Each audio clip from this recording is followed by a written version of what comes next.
Muito bem, Efésios 4, vamos lá? Já oramos, tá bom? Efésios 4, verso 4 em diante. Há somente um corpo e um espírito, como também fostes chamados numa só esperança da vossa vocação. Há um só Senhor, uma só fé e um só batismo. Um só Deus e Pai de todos, o qual é sobre todos, age por meio de todos e está em todos. Até aqui a leitura da palavra de Deus, louvado seja Deus pela sua palavra. Meus irmãos, que texto maravilhoso, eu gostaria de conversar com vocês, que a igreja é um lugar de vínculos. Muito bem. Eu queria que você saísse nessa noite entendendo simplesmente assim, igreja é coisa séria. Não é para ter medo, mas é para você imaginar que você, e eu vou dar alguns argumentos aqui, igreja é coisa séria. Não é coisa para a gente nem pensar nas nossas percepções.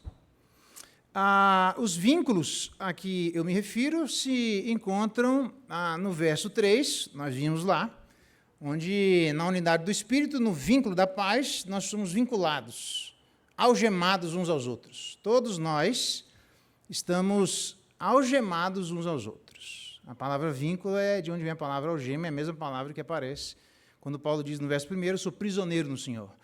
Todos nós estamos presos uns aos outros em vínculos de paz, em vínculos de tranquilidade. E nos versos em que acabamos de ler, no verso 4 ele fala da ação do Espírito, no verso 5 ele fala da ação de Jesus Cristo, e no verso 6 ele fala da ação do nosso Pai. Igreja é alguém que está envolvido nada mais, nada menos na constituição dos nossos vínculos, Pai, Filho e Espírito Santo. Igreja é coisa séria. Para que haja a atenção, toda a atenção, a ponto do próprio Filho morrer, a ponto de ser o planejamento maravilhoso que nós vimos lá no capítulo 1, onde a sabedoria de Deus se manifestou na história da humanidade, nós fomos contemplando e conhecendo progressivamente a sabedoria de Deus revelada no plano, na morte e ressurreição de Jesus Cristo, e o Espírito de Deus que ele colocou como penhor, como garantia até que ele voltasse. Pai, Filho e Espírito Santo estão envolvidos na construção dos vínculos que nós quebramos, mas ele consertou. Então, igreja é coisa séria. Para chamar a atenção de Pai, Filho e Espírito Santo, não é qualquer coisa.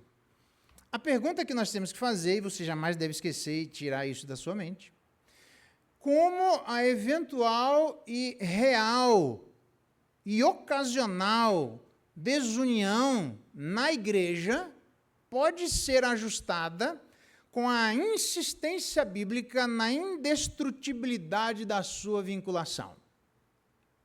Eita, a pergunta é meio grande, então eu vou repetir.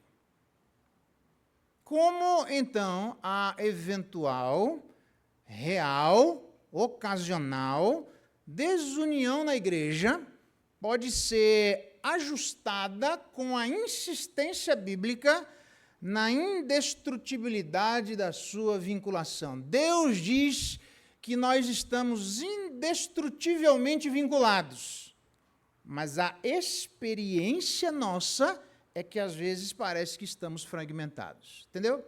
Parece que é um misto de coisas diferentes. Então, como é que a gente faz para poder resolver isso? A gente precisa, de cara, ter sede de amor, amar lá fora e amar aqui dentro, ter sede de união. Deus se manifesta através da forma como em uníssono a igreja anda, mas também temos que ter sede de paz. A gente às vezes fala de tantas guerras que tem hoje, o próprio Jesus Cristo falou de rumores de guerra que seriam sinais da sua vinda, e a gente olha e nas guerras só existem destruições. A gente olha lugares onde estão guerreando, um verdadeiro massacre, só sobra quinquilharia. Eu fico imaginando como é que é viver lá. Uma coisa é você ver na televisão, como é que você viver, comprar o pãozinho do café da manhã, fazer o cuscuz para a visita do pastor. Como é que faz cuscuz para a visita do pastor no negócio ali? Não tem fubá para chegar lá. Pessoa, que situação. A angústia dos pais, não tem nem direito os filhos para levar para a escola, leva os filhos para a escola destruída. Então, guerra traz uma fragmentação e as pessoas vão vivendo dentro dos farelos dos concretos. Então, a igreja não é lugar para isso. E quando as pessoas investem e envidam os esforços necessários para que a paz se estabeleça e que se construa uma vida em meio à paz, é isso que nós devemos fazer dentro da igreja. Então, antes da gente querer a paz do mundo, a gente deve querer a paz da nossa casa. A nossa casa da nossa casa é a nossa casa da família da fé. Para isso, eu vou usar 3 argumentos, e são simples mesmos, mas eu acho que são bem interessantes. Nós somos vinculados espiritualmente, somos vinculados visivelmente e somos vinculados paternalmente. 3 tipos de vinculações que não tem nada a ver com a gente. São vinculações produzidas pelo Pai, Filho e Espírito Santo. Então, já dá para de cara, antes de a gente iniciar, as vinculações espirituais, visíveis e paternais, é importante a gente entender que se é a Trindade quem está envolvido ou envolvida na construção destas vinculações indestrutíveis entre nós, isso não tem absolutamente nada a ver com uma mentalidade de alguém que queira enfatizar esse aspecto na igreja. Não existe igreja que não seja vinculada dessa forma. Isso não é ministério do pastor João Geraldo, do pastor Hernandes Dias Lopes, ou de quem quer que você queira colocar aí, de um missionário itinerante, de alguém que resolveu esse ano vai ser o ano da vinculação na igreja, queiramos ou não. Sabe aquelas famílias em que os filhos crescem e um deles cresce meio que revoltado, porque eu nasci na família errada, eu nasci no lugar errado, eu deveria ter nascido na Flórida, eu deveria ter nascido em Beverly Hills, e a gente começa a imaginar outros lugares onde nós deveríamos ter nascido. Deus, o senhor errou de ter me colocado aqui. Então, Deus não erra. Deus acerta em absolutamente tudo o que Ele faz. E Deus não errou introduzindo eu e você nessas estruturas de vinculações eternas que nem nós podemos quebrar. Interessante. Então, vamos lá, já que isso não tem nada a ver conosco, tem a ver com Deus. Primeira vinculação, nós somos vinculados espiritualmente. Verso 4. Há somente um corpo, um espírito, como fosse chamados, numa só esperança da vossa vocação. A Igreja de Cristo é obrigatoriamente produto do Espírito Santo de Deus. Quem produz a igreja é o Espírito Santo. A gente pode fazer planos, a gente pode colocar estratégias, a gente deve semear com a expectativa de colher resultados da nossa semeadura, nós devemos evangelizar, levar a palavra, mas nada disso acontece, como diz Marcos capítulo 5, que o nosso irmão seminarista Danilo pregou uns dias atrás aí, que eu não me esqueço, e ele vai e volta, vai e volta, vai e volta, e sem saber ele como, aquela semente brota. Porque Deus não deu autoridade para a igreja para que a semente lançada seja frutificada à luz da intencionalidade da igreja. Isso não tem nada a ver com a gente.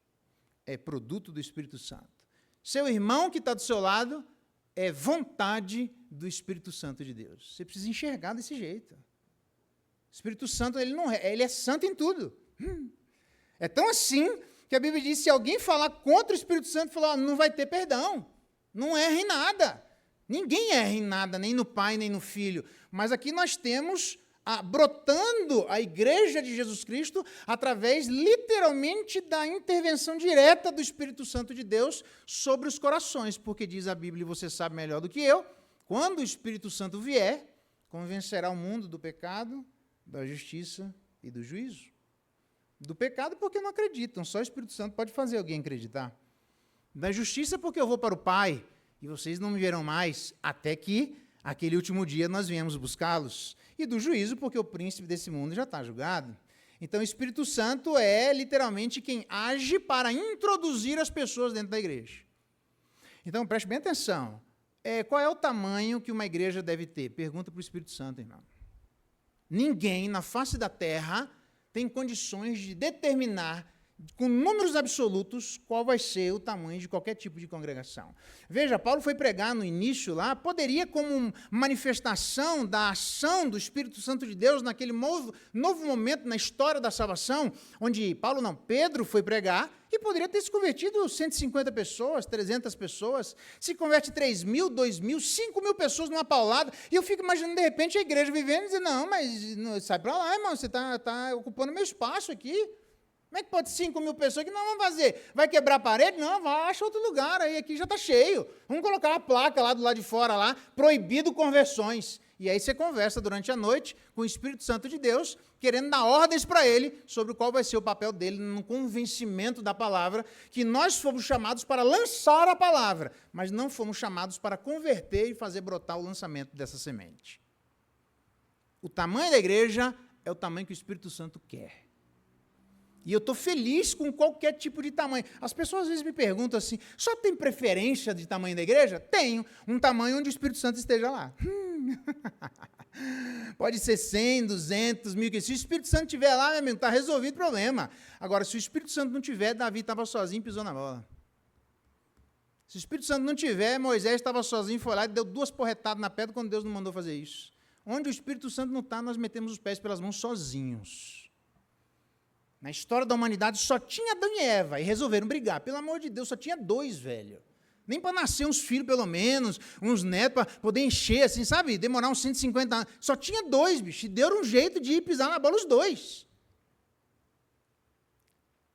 É engraçado porque o Espírito Santo é quem introduz as pessoas na igreja, mas, como diz o texto, ele introduz para uma viva esperança. Não existe a possibilidade de verdadeiros crentes serem pessoas desesperançosas. Expectativas são frustradas, a esperança jamais. As expectativas são humanas, a esperança é divina. Diz a Bíblia, todo mundo que colocou o coração em Jesus Cristo, a sua esperança jamais será envergonhada.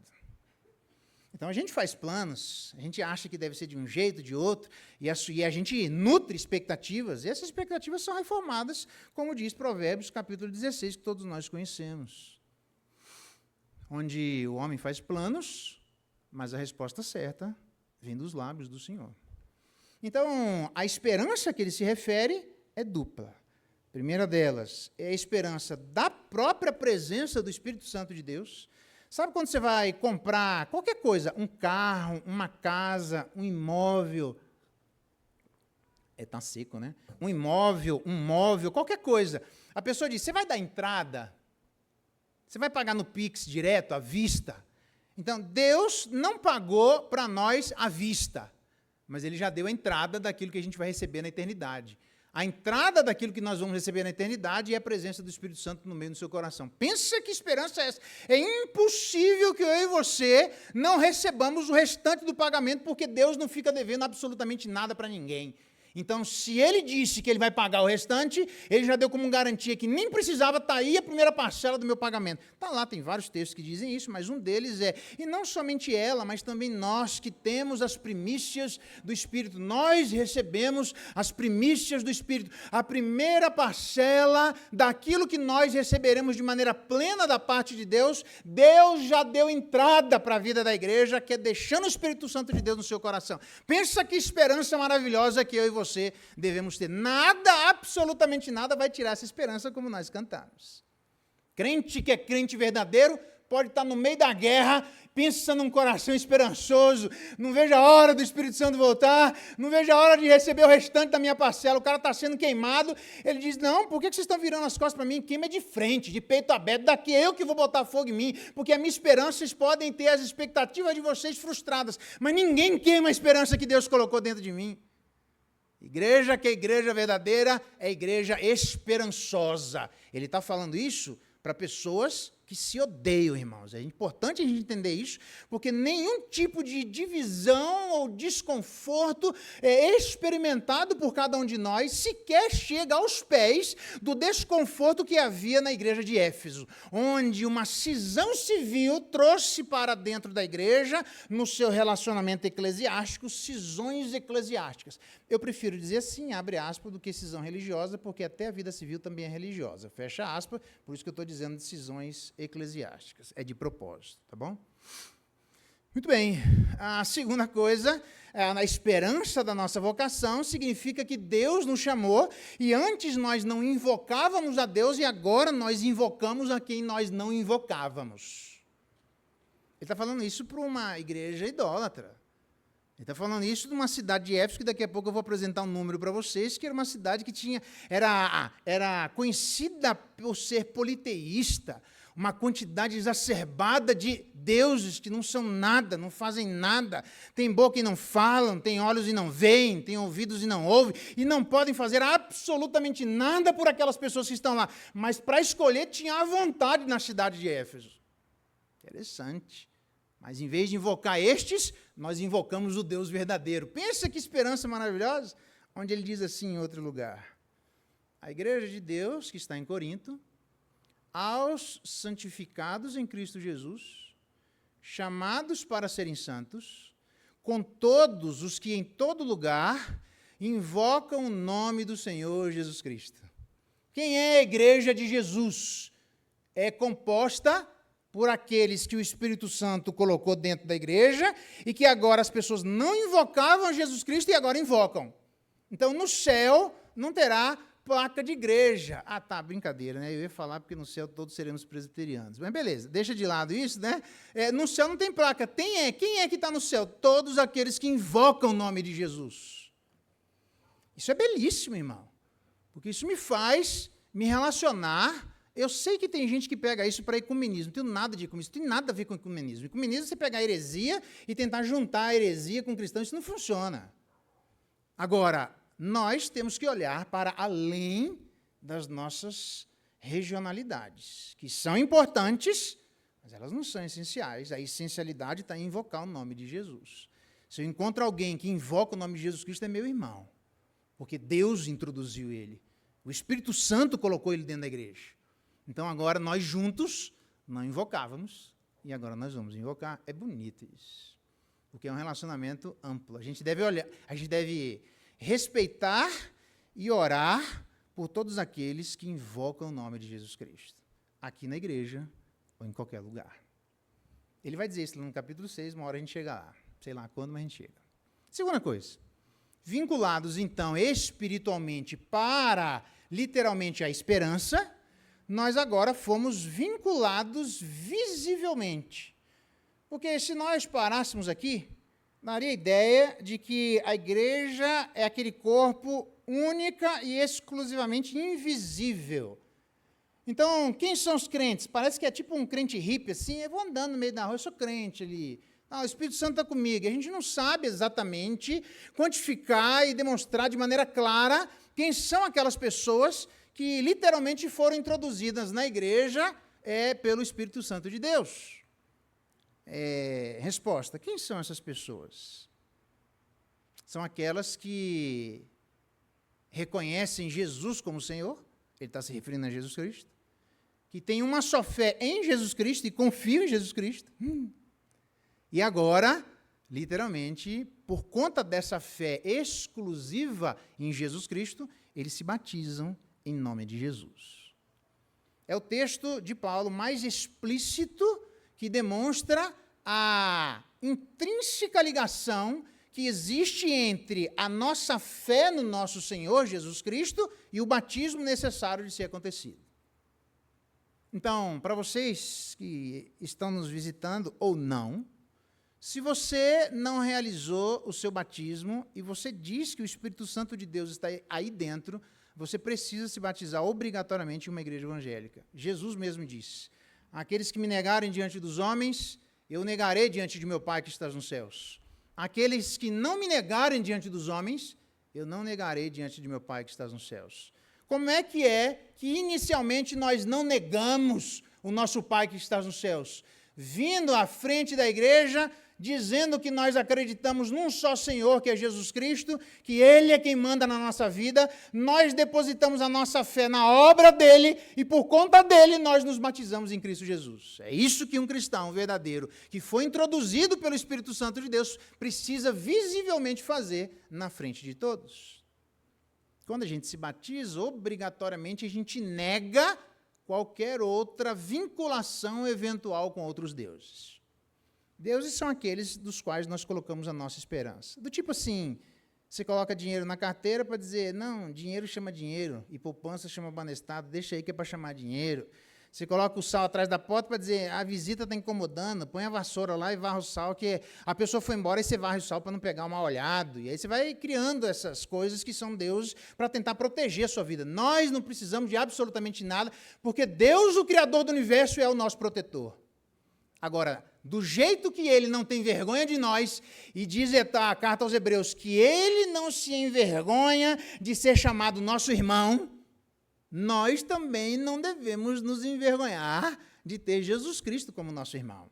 Então, se você não fez a sua pública profissão de fé, meu conselho para você, baseado no texto, faça ontem.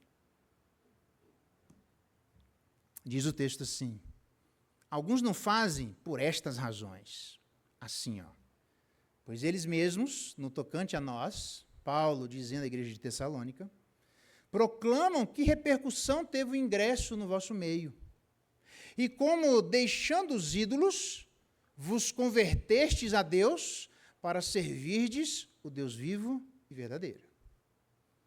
Se batizar numa fé exclusivamente em Jesus Cristo é negar qualquer tipo de fé exclusiva em outros deuses. Nós precisamos dizer que acreditamos só em Jesus Cristo. E a gente faz isso pelo batismo. Confissão de fé e batismo estão ligados, irmãos. Muito bem, como é que isso soou na igreja de Éfeso? Aí um número interessante. A igreja de Éfeso era venerada pela deusa Ártemis em toda a Grécia. Só para você ter uma ideia do que existia de uma das coisas históricas refletindo a presença de deuses na cidade de Éfeso, de mais ou menos 200 mil habitantes, você tinha um dos templos que foi considerado uma das 7 maravilhas do mundo. Irmão, Brasília é uma benção. Nós saímos do Paraná, frio, meu Deus, eu acho que o inferno vai ser frio, porque é muito frio, velho, o negócio lá de onde nós saímos lá, não é brincadeira não, rapaz, era mais quente dentro da geladeira do que na sala ou na cozinha, é muito frio. Aí eu falei, tá, vamos sair porque a Raíssa é só doente. Aí fomos para Cuiabá. Eu falei, uma benção, Cuiabá. Meu Deus do céu, Cuiabá aqui não é possível. Eu mandei consertar umas 3 vezes o ar-condicionado. Quebrou o ar-condicionado, não está funcionando, velho. Dormi os 4 no mesmo quarto, porque não dá, bicho. É um negócio de ser um calor, é inimaginável. Se você quer, você vai lá agora, pega o avião e desce lá. E quando ele abrir a porta e diz, desce passageiro, eu não vou descer não, porque eu desci no lugar errado. Pode fechar a porta e ir embora, que aqui eu não desço. É quente, irmão. Quente, um negócio quente. Mas foi uma benção para a Raiz. Mas estava em 2 polos. Aí vim para Brasília. Pensa numa cidade boa, velho. Nossa, Brasília. Tudo bem que eu não moro em Brasília, eu moro em Goiânia, né? Longe lá. Mas Brasília, rapaz, um negócio Brasília é maravilhoso, mas não é uma das 7 maravilhas do mundo. Entendeu? É lindo. O clima, tudo bem, esse quente assim, não está acostumado. Não é normal isso aqui em Brasília, não, tá, gente? Não precisa ir embora de Brasília, não. Isso aqui é só esse ano que vem, vai ficar fresquinho. Normalmente Brasília é fresquinho. É um negócio equilibrado. Aí se o pessoal, calor, vai para Cuiabá que você vai ver o calor. É frio, vai para Paraná que você vai ver o que é frio. Não, Brasília é maravilhoso, é equilibrado, mas não é uma das 7 maravilhas do mundo. Eu estou dizendo isso porque eles precisavam negar o vínculo que eles tinham naquele momento histórico em determinados aspectos da cidade que eram literalmente uma das 7 maravilhas do mundo. Pergunta, por que uma cidade de 200 mil habitantes tinha algo que era considerado uma das 7 maravilhas do mundo? Resposta, porque um dos seus templos, apenas um, tinham vários, era composto por 127 colunas de mármore, de 20 metros cada uma. 127 colunas, não é nem 12 apóstolos, nem 12 vezes 12, é 127, irmão. Não é 45. Você já foi, eu acho, eu não sei se é a igreja da Sé, em São Paulo, ou da República. Quando você desce no metrô, entra numa igreja católica dele, meu Deus do céu, pensa num trem bonito, velho. Mas eu acho que o pé da coluna tinha mais ou menos assim 3 metros. E aí a estátua em cima dos apóstolos. 20 metros uma estátua, irmão. Numa cidade de 200 mil habitantes. 127 colunas. Pensa a influência que aquilo exercia no coração das pessoas e exercia no coração civil da cidade. De um dos templos tinha vários. Fazer a pública a profissão de fé naquele momento era negar tudo aquilo e todos os vínculos que as pessoas tinham naquele momento. Só para você ter uma noção, é porque aqui é um pouco diferente. Eu morei em um lugar em que fazer profissão de fé em Jesus Cristo, as pessoas tinham que juntar os amigos para explicar aos amigos por que é que estavam saindo eventualmente da sua igreja para entrar numa igreja protestante, professando Jesus Cristo unicamente como seu Senhor, tinha que explicar para seus amigos de criança, senão eles eram, como é que fala assim? Tesourados, assim, né? Se não eram cortados, eles eram, como é que fala? Entendeu, né? Esqueci a palavra. Eles eram excluídos. Fala? Não, esquartejado não, coitado. Não, também não, né? Ela já está mais além do que eu estou falando aqui. Né? Esquartejado é... Eu vou te ajudar. A relação era esquartejada. Obrigado, era isso mesmo. Você falou certinho. A relação fica... Tinha que juntar os amigos. Porque, senão, as pessoas perdiam a amizade de criança por conta disso. Então, nós estamos falando de que uma cidade de Éfeso, estas coisas envolviam ligações com a economia, com cultura e com a cidade. Eu vou repetir. Estas coisas faziam ligação com a economia, com a cultura e com a cidade.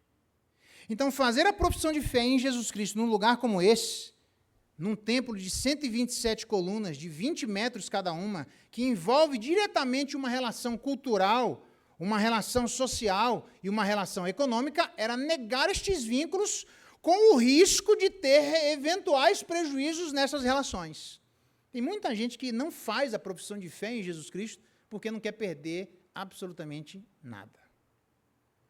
Irmão, eu vou dizer para você, preste bem atenção. Você que está me ouvindo aí, que é membro da igreja, você que está lá fora, lá nas mídias sociais, você que é visitante, não existe cristianismo que Deus, em algum momento, peça alguma coisa em alguma quantidade. Eu não sei que momento, eu não sei que coisa e nem sei em que quantidade. Mas todos nós, para andarmos com Jesus Cristo, em algum momento precisaremos abrir mão de coisas. Tem casamentos se esfacelando porque não querem abrir mão de nada. Tem relações se esfacelando de pais e filhos porque não querem abrir mão de nada. Tem situações entre nós que ficam no meio de guerra porque ninguém quer abrir a mão de absolutamente nada. Um bom negócio, dizem os juristas, são aqueles em que ambas as partes saem perdendo. Esse é o problema. Quando ninguém quer sair perdendo, até Cristo, a segunda pessoa da divindade, perdeu a própria vida. Será mesmo que a gente não tem que perder nada para manter a paz dentro de nós? Será mesmo que eu preciso me vincular a essas questões financeiras? Irmão, cuidado com a sua relação com a cultura. Cuidado com a sua relação com a cidade. Certamente, Éfeso não era Brasília e Brasília não é Éfeso. Brasília é muito maior do que Éfeso. O que significa que a relação com a cultura era muito mais apertada, era muito mais dificultosa, era muito mais trabalhosa. E se ele não ia naquilo que era uma relação idólatra social, ia para onde? Para lugar nenhum, mas não se envolva com aquilo. Eu não fico atrás de ninguém, porque eu insisto nisso, eu não sou pastor detetive. Não existe pastor detetive, porque o pastor que é detetive, diz a Bíblia, é o próprio Jesus Cristo que tem os olhos de fogo e que nada escapa aos seus olhares, que tem os pés como um bronze polido, porque ele não tem absolutamente nenhuma fragilidade. É aquele que nada escapa à sua presença, à sua intervenção e ao seu olhar. Eu sei que Brasília tem 1 milhão de coisas culturais. Nós nem damos conta se nós não frequentarmos a igreja e formos tocar em todas as questões culturais de Brasília. São muitas, maravilhosas, mas tem coisa que não é para nós, irmãos. E se você acha que é difícil abrir mão em Brasília, você imagina abrir mão em Éfeso. Ah, se não vai para lá, vai para onde? Vai para lugar nenhum porque não tem nada. Pois então eu não vou para lugar nenhum porque eu prefiro nada com Deus do que tudo sem Deus. E eu não fico atrás de ninguém. Você já me viu falando em Instagram, deixa eu vigiar, falando, é você e Deus, irmãos. Pois é, mas se criar um problema social, aí vai ser você e nós antes de você e Deus. Eu entendi, isso pode acontecer. Mas tenha cuidado com a sua relação social. E tenha cuidado com a sua relação com a cultura. Porque depositar a fé em Jesus Cristo, nesse contexto, era abrir mão de determinados relacionamentos sociais, culturais e econômicos. Eu vou perguntar simples para você. O que na sua relação com Cristo você já abriu mão social, cultural e economicamente? Aos adolescentes, não empolga não. O cara está começando a vida, aos jovens, nossa, faculdade, vamos lá. Fiquei livre, nossa, eu consigo andar com as próprias pernas, pegar ônibus, para comprar um carrinho para mim, uma motoca, vamos lá, estou livre, posso ir para qualquer lugar. Pode não, irmão. Nunca vai poder. Nenhum de nós pode. Quem é que tem que dizer se pode ou não pode? Pergunta para Deus, que morreu para você. Pergunta para estes irmãos de Éfeso, que eram pressionados pelas relações civis, que eles precisavam fazer uma opção. Em algum momento da nossa vida, eu e você precisaremos fazer opções culturais, sociais e econômicas, irmãos. Não tem para onde correr isso. O problema é que, pelo menos, alguma atmosfera existe para que nós, na nossa relação com Deus, não percamos absolutamente nada. E aí as pessoas dizem assim, você está caminhando agora com Deus? Tinha uma vida, sei lá, de qualquer jeito lá, era ladrão, sei lá. Você está caminhando com Deus? Estou. Você se arrepende de alguma coisa? Não, nada, agora... Como não, irmão? Que isso? Nossa, é muito estranho. A pessoa tem medo de cortar vínculos. Você pode até cortar laços, mas cortar vínculos é outra coisa. Eu vou para o último ponto, mas um camarada adulterou, digo, vá lá e diga para a sua amante que você não quer nada com ela e eu vou junto. Não, que isso, pastor? Que isso, deixa que eu vou lá. Então vá. Porque você está preferindo outra pessoa, sua esposa. Não. Antes de começar qualquer coisa, corte o vínculo. Ele foi e votou. Disse, você cortou o vínculo? Cortei. Falou que não queria mais? Falei. O que você falou? Não, falei que não queria mais. Diga exatamente o que você falou. Eu estou aqui porque o pastor disse que não é para eu votar mais aqui. Ah, você me coloca no meio ainda da história. Aí eu tinha que andar olhando para trás, que daqui a pouco tomar uma pedrada, não sei nem de onde.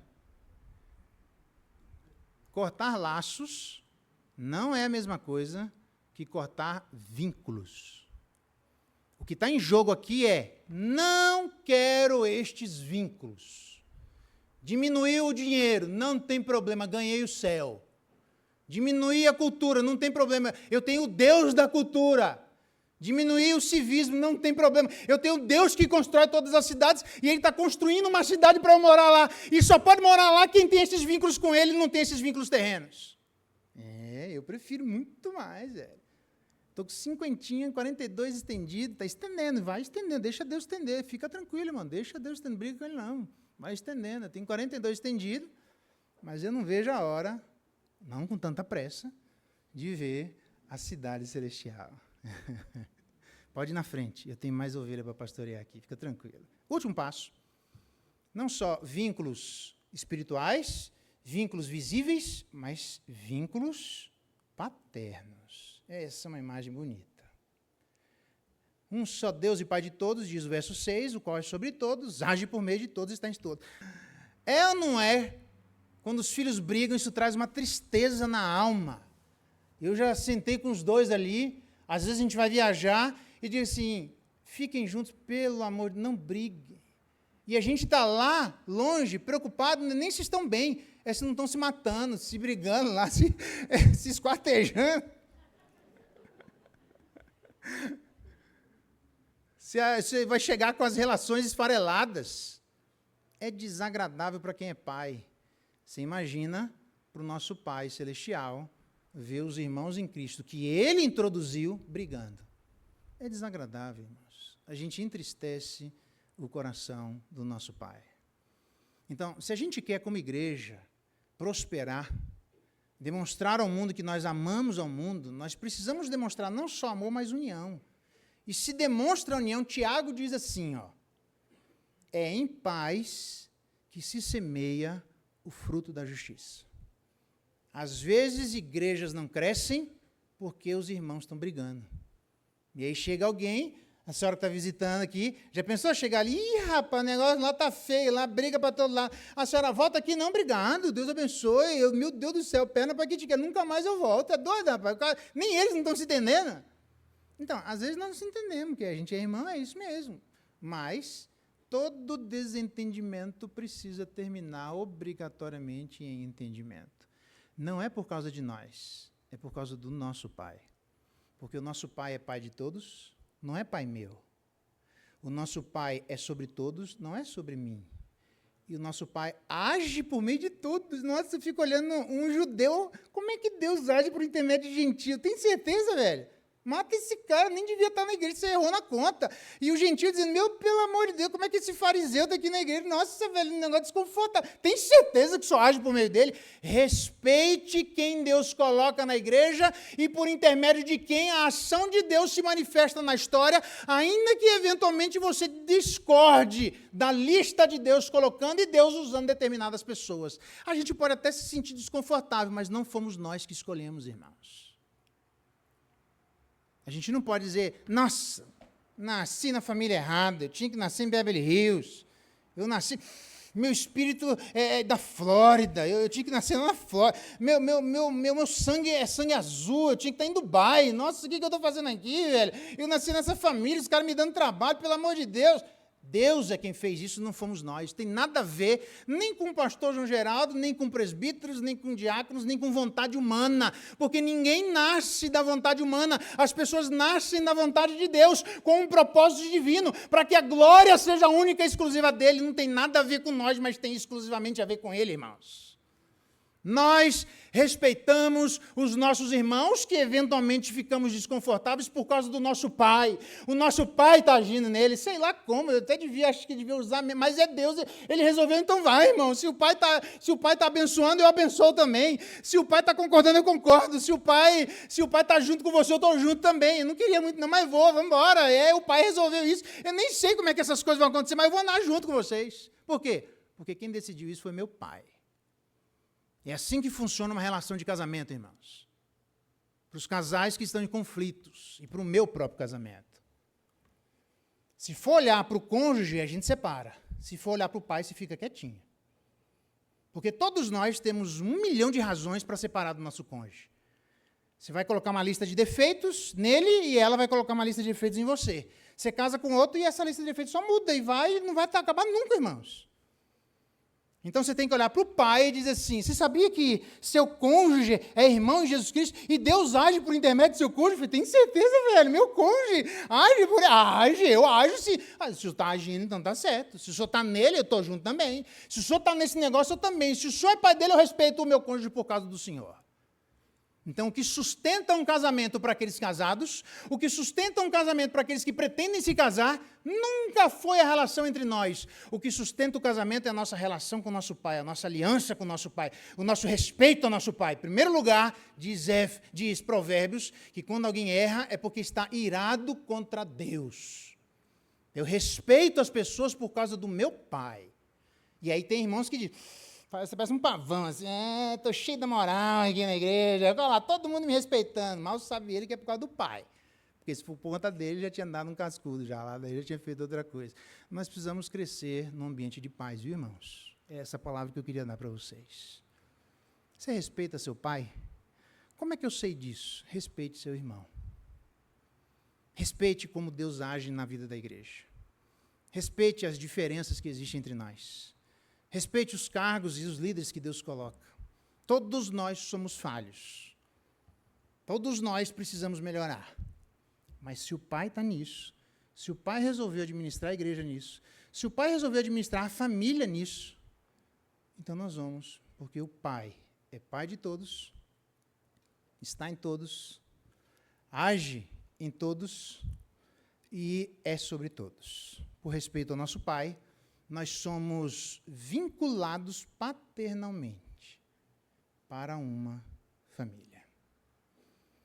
Então eu termino dizendo que a igreja é um lugar de vínculos, que não tem nada a ver comigo e com você.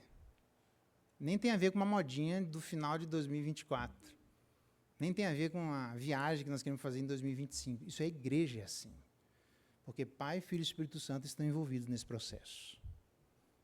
Nós somos vinculados espiritualmente para a esperança. Está triste? Coloque a sua expectativa em Deus, mas nunca perca a sua esperança.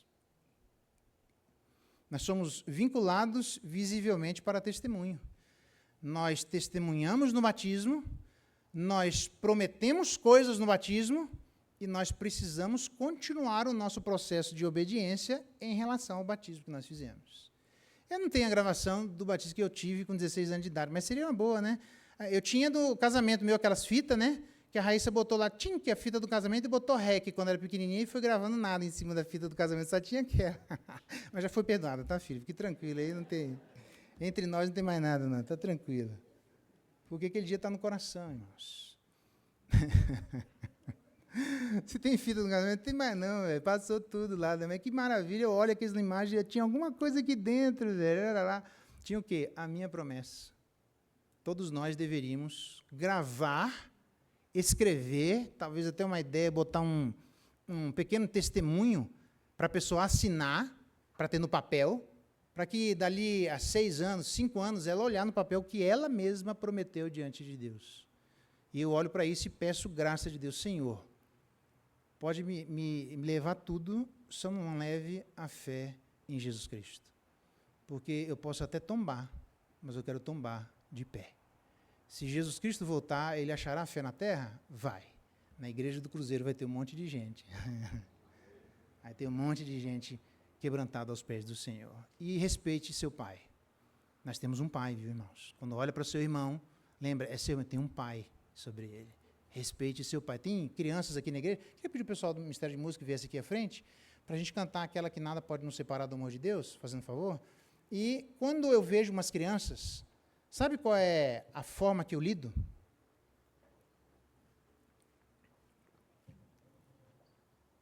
As crianças às vezes aprontam, né? Corre para lá, pula para cá, parece que é um negócio assim que colocou energia ali demais, ali, pilha Duracell. Eu olho para essas crianças e digo assim, quem é seu pai? Por respeito a seu pai, eu falo com ele e não toco em você. A gente tem que aprender a respeitar os pais. Então, se você quer falar com a criança, fale com o pai da criança. Tem alguma coisa acontecendo na família? Converse com o marido. A mulher tem esposa. Converse com o marido, respeite o marido, por respeito a eles. A Bíblia diz que Deus tinha uma surra para dar em Salomão. E ele disse assim, porque eu conheço o seu pai, e porque você é filho de Davi, você não vai apanhar. Merecia, mas eu não vou te dar. A gente respeita os pais dos outros? A gente respeita o marido dos outros? Se a gente respeitar, respeite o nosso pai. Quando você tiver alguma dificuldade que está te afastando de seu irmão, lembre, tem um pai, fala com ele. Pai, tem certeza que é esse aqui? E o pai vai dizer, então beleza, eu vou revisar minha lista. Pai, dá para você meter a mão nesse cara aí e fazer alguma coisa? Como a gente faz quando é pequeno? Dá uma surra nele aí, foi ele. E o pai diz que ele julga retamente todas as coisas, deixa que eu resolvo. Mas fale com o pai, mas respeite seu irmão. É isso que nós pais queremos em relação aos nossos filhos, é isso que o nosso pai quer em relação a nós. Se você não fez a pública profissão de fé, meu conselho para você, faça o quanto antes. E se você fez, preste atenção nas suas promessas, porque elas ainda estão de pé, graças ao bom Deus. Vamos ficar de pé, nada pode nos separar, porque nós fomos introduzidos na igreja pelo Pai, pelo Filho e pelo Espírito Santo. E depois que nós cantarmos, Misael, você pode orar por nós, Misael? Pedindo que Deus nos dê graça, que possamos olhar a igreja de maneira mais sobrenatural como ela é, mais visível também, respeitando uns aos outros, porque todos temos o mesmo Pai. O mesmo Pai que age em mim, age em você, o mesmo que age em você, age em mim. Então, por respeito ao Pai, aprendamos a viver em paz. Vamos cantar?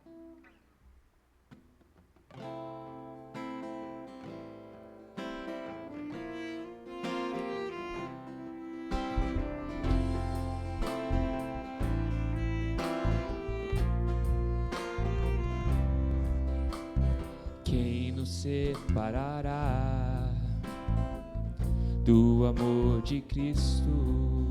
será tribulação, angústias ou perseguição, fome ou nudez, perigo ou espada. Quem nos separará do amor de Cristo? Porque estou bem certo de que nem morte, nem vida, nem anjos, nem principados, nem coisas do presente, nem do porvir, nem poderes, nem alturas, nem profundidades, nem qualquer outra criatura poderá nos separar do amor de Deus que está em Jesus Cristo, nosso Senhor, que está em Jesus Cristo. Nada poderá nos separar, nada poderá nos separar do amor de Deus que está em Jesus Cristo, nosso Senhor, que está em Jesus Cristo.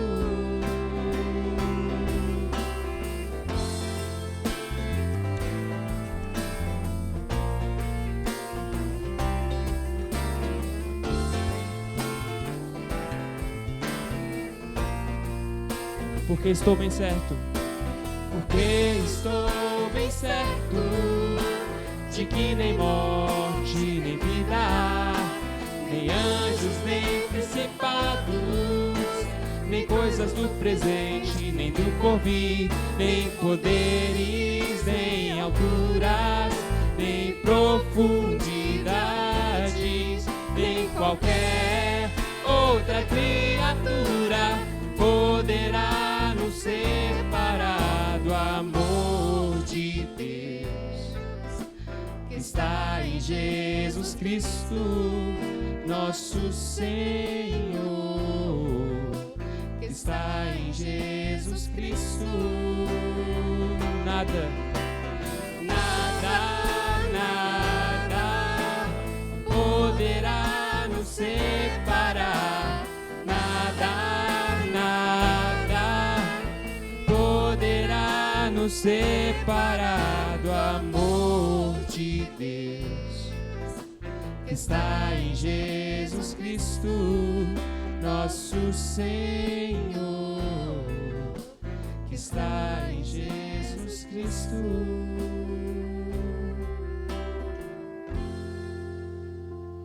Que música. Vamos orar? Senhor Deus, nós louvamos o Teu nome. Senhor Deus, por causa dessa palavra ministrada no nosso coração. Amém, Jesus. Amém. Porque a Tua palavra é viva e ela sempre traz vida às nossas vidas, Pai. Obrigado por poder nos dar esse alimento para as nossas vidas, para a nossa geração. Ó Pai, nós Te louvamos porque Jesus ensinou a oração que diz: Pai nosso que estás nos céus, santificado seja o Teu nome. Amém, Deus. Ó Pai, para compreendermos e entendermos que nós temos um Pai, Amém, Deus. um Pai que cuida dos seus filhos, que olha para cada um de nós de maneira especial, um Pai que perscruta o nosso coração, que sabe o que pensamos, o que fazemos. Ó Pai, e Tu estás no céu, Tu não estás no mesmo plano que nós, Tu estás acima das nossas vidas, sobre Verdade, nós, Deus. Amém. sabe o que pensamos e o que fazemos, sabe o íntimo do nosso coração, Senhor. E nós queremos Te mostrar, Te revelar aquilo que nós somos diante de Ti, Deus. Pai, Amém. para que a gente compreenda mesmo que esse Pai que nós temos não é um Pai somente meu, mas é um Pai nosso, é Amém, um Pai de Deus. todos nós, um Amém. Pai que nos ama juntos como Amém, povo Jesus. dele, como corpo de Cristo. Verdade. Ó Senhor Deus, nós te louvamos porque também essa oração diz que santificado seja o teu nome, porque cada um de nós deve ter essa responsabilidade, esse compromisso de santificar o teu nome, Senhor Amém, Deus. E a maneira de fazer isso é com a nossa própria vida, com a nossa própria atitude, com aquilo que fazemos, com aquilo que está na nossa mente, com aquilo que nós alimentamos, Senhor Deus. É verdade. Nós te pedimos que nessa noite cada um de nós saiamos daqui com esse desejo no coração de santificar o teu nome, Pai. Amém, Jesus. Em nome de Jesus, ó Pai, que essa palavra fique na nossa mente, no nosso coração, e que as nossas atitudes reflitam todos os dias, nas nossas relações, na igreja ou fora dela, o comportamento e a vida de santificar o nome do Senhor Deus. É verdade, Deus. Nós te louvamos no nome de Jesus, te pedimos por essa semana que o Senhor nos dá, que o Senhor abençoe cada um de nós, Pai, É verdade, Deus. e para honrarmos e glorificarmos o teu nome.